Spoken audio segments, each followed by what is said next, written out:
так укпайм. Бирок мен 12 жашка чейин угуп жүргөм да, ошон үчүн сүйлөй алам. Кулагым укпаган калган үчүн мен үчүн комплекс болду. Өзүмдү кандай бир кемчилдет элем негизи. Мисалы сен ошентип төрөлсөң жеңилирээк болот, а мен угуп барып аткан укпаганмын да. Мен өзүм ушундай бакыт сезип элем. Кулагым уккан буягат элем да.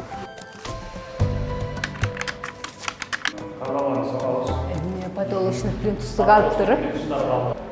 Хостелде, биринчи хостел мына одомдо эле. Экинчи деп мына ушулдомдо эле. Кичинекей хостел. Двухъярусный кровать коюп, 12 орунду 2 комната үй немеге ушул жерден кылдык.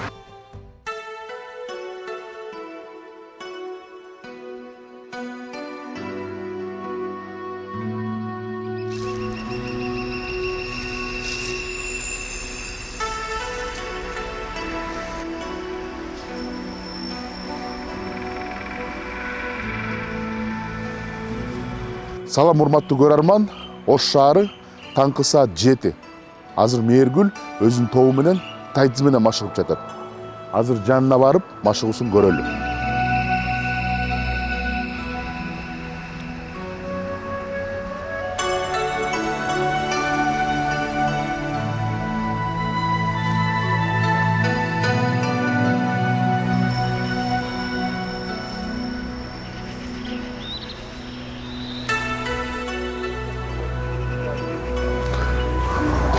Саламатсыңарбы? Салам алейкум. Кандайсыз? Саламатсыңарбы? Кандайсыздар? Жакшысызбы? Кандайсыз? Жакшы, жакшы. Мен өздөн укканды жакшы билбейм. Ага бир канча себептер бар. Себеби менин көрүүм өтө начар да. Бул бир. Экинчиден мен кулак укпай төрөлүп, анан баягы нулевой класстан баштап атайын кулак укпагандар үчүн садикке барып, анан кийин нулевой класс баштагыч класстан уккан эмесмин да. Мен 12 жашка чейин кулагым угуп, жакшынакай эле укуп жүргөмүн. Анан менингит болуп барганда бир күндө укпай калдым да. Ошон үчүн кулак укпаган жашоого мен кечирээк келдим. Анан Бишкектегидей, Алматадагыдай бизде билим берүү системасы Кара Сууда жакшы өнүккөн эмес негизичи. Анан ал жерде жалаң орус тилде гана болот. Ошон үчүн мага көбүнчө эгер кулак уккан адамдар менен сүйлөшсөм, анда жазуу түрүндө сүйлөшкөн оңоюраак болот. Мээргүлдүн балалыгынын көп бөлүгү ооруканада өткөн. Кийин убактысынын бир бөлүгүн Тайдзге арнаган. Себеби спорттун бул түрү анын ден соолугуна гана пайдасын тийгизбестен, жан дүйнөсүнүн тынчтыгы үчүн да пайдалуу. Мен эми кулагым укпай калгандан кийин, менингиттен кийин басканда маска окшоп шапа басат элем. Себеби равновесияга таасир тийгизген да. Анан врачтардан аябай көп дарыландым. Бир жылда 2-3 жолу 2-3 жумада Бишкекке чейин барып дарыланып элем. Анан кийин мен Тайзи жөнүндө угуп калдым эле.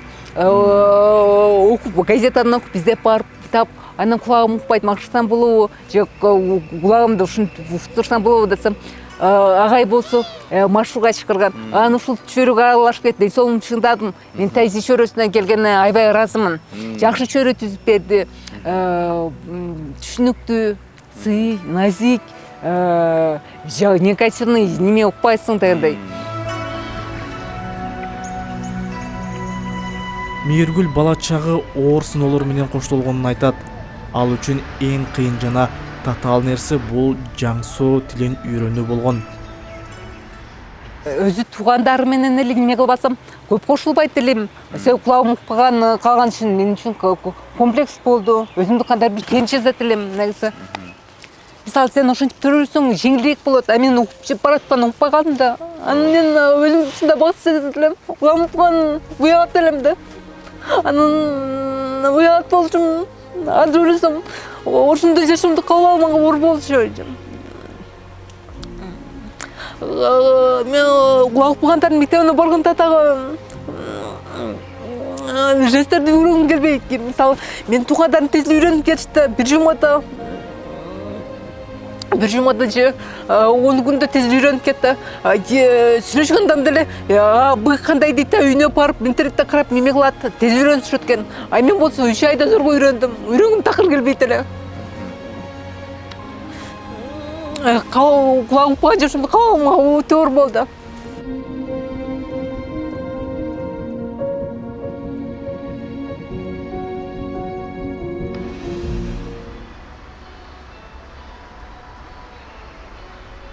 Каракозиева турмуш куруп жолдошу менен 5 жылдай жашап, ортодо кызуу болгон.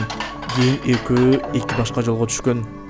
Бирок Мээргүл өзүнө болгон ишенимин жоготпой, кызын жалгыз тарбиялап келет. Бизи досторубуз тааныштырган. Досторубуз таанышып эле анан турмуш курдук. 5 жылдай жашадык.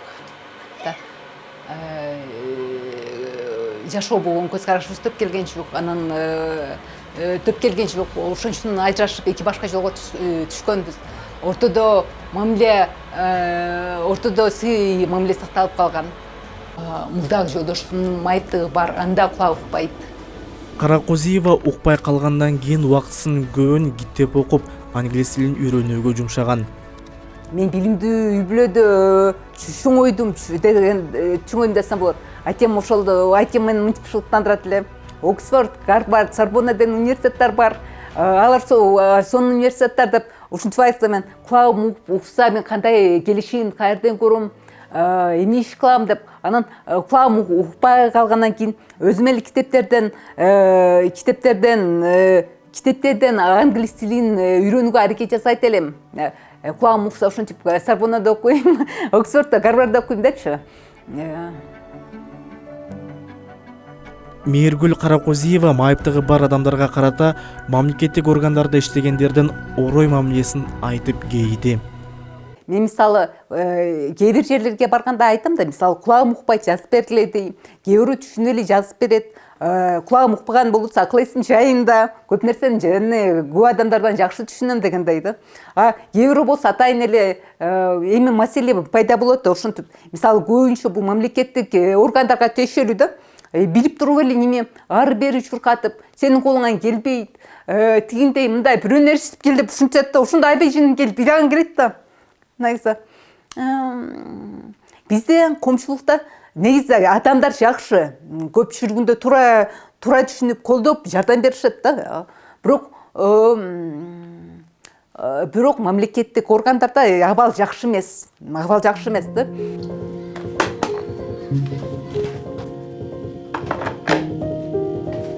Камила, мен жумушка барам, сен азыр чай ичип алгын, мен чай коюп койдум.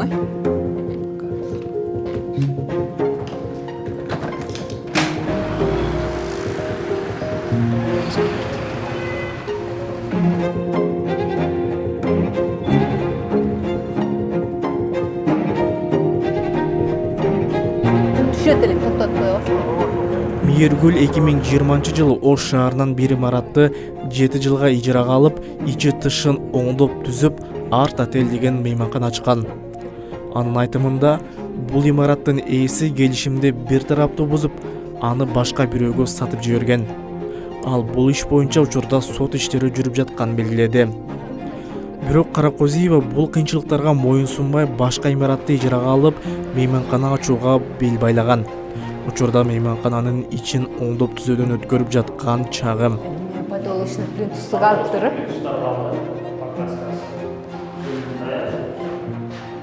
Мен мейманкана бизнесине келгениме 10 жылдан ашын убакыт өттү.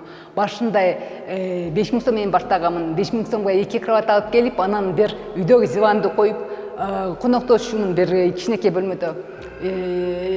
Бир адамдан 250 сом алышып. Анан бул бизнес мага жагып калган үчүн акырындап чоңойттум. Кийинки жылы 12 адам бата турган кылып костолуштурдук.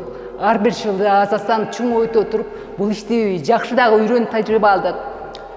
Кийин мини-отель ачтык, да. Акыркы болуп өткөн окуяны коомчулукта жакшы билип калды. Азыр бул объектти алдым да, ремонт иштерин жүргүзүп жатам. Ар бир бизнестин өзүнүн оор жактары, жеңил жактары болот. Ошол ишке чыдасаң алып келсең болот. Бул бизнес мага туура келгени, мен адамдар менен сүйлөшкөндү жакшы көрөм. Негизи атайм иштеш керек. Иштесең өзүңү коомчулукка керек сезесиң. Керек сезсең өзүңдүн самооценкаң көтөрүлөт, өзүң бактылуу сезесиң. Каарманыбыз жаңалган имаратын ушул жылы ишке киргизгенге аракет кылып, күнү түнү талакпай эмгектенип жатканын белгиледи. Ал жаңы мейманканасына келген коноктор үчүн жагымдуу шарттарды түзгөнгө аракет кылып жаткан чагы. Мейманкана ишин системасын жолго коюп, автоматташтырып, уже даяр болгондо тартырып жибердим да. Анан бул мага өтө оор тийди. Көп жылдык эмгек, бул мынтип төлөгөндө эле ушул бир менен төлөлбөйсүң. Атайын окуу болсо, Бишкекке барып окуйсуң дегенде, ага убакыт, каражат кетет. Бизнес мен жашоо болуп калган үчүн аябай ыйладым, стресс болдум дегендей. Анан ошентип соттошуп ызылдап эле жүрө берсем, ошол боюнча эле кекирип жүрө берет экенмин. Анан кой деп белди бекем буп, жаңы ой бек алып, азыр өзүңүздөр көргөндөй ремонт иштери менен алек болуп жатам. Усталар менен иштешем, керектүү каражаттарды алып келем. Мисалы, ковролин заказ кылам дегендей, дизайнер менен кеңешем, кандай нерсени заказ кылабыз депчи. Эми эртерээк ишке киргизсем, негизгиси алтын баш аман болсо топуп табылат дегендей, эл ишинде эл менен бирге бололу эле, жүрүп калбайлы. Фокусту кыйынчылыкка бургун келбейт. Себеби эмнени көбүрөөк ойлосоң, энергияң ошого кетет экен. Мен позитивдүү ойлонго азыр аракет кылып жатам. Ушул кырдаалдан оңой менен оңой чыгып, бизнести жолго салып, улантып кетейин деп жатам. Ыйлап отура берсем, ыйлап эле отура берет экенмин негизи. Эч ким келип жардам бербейт дегендей.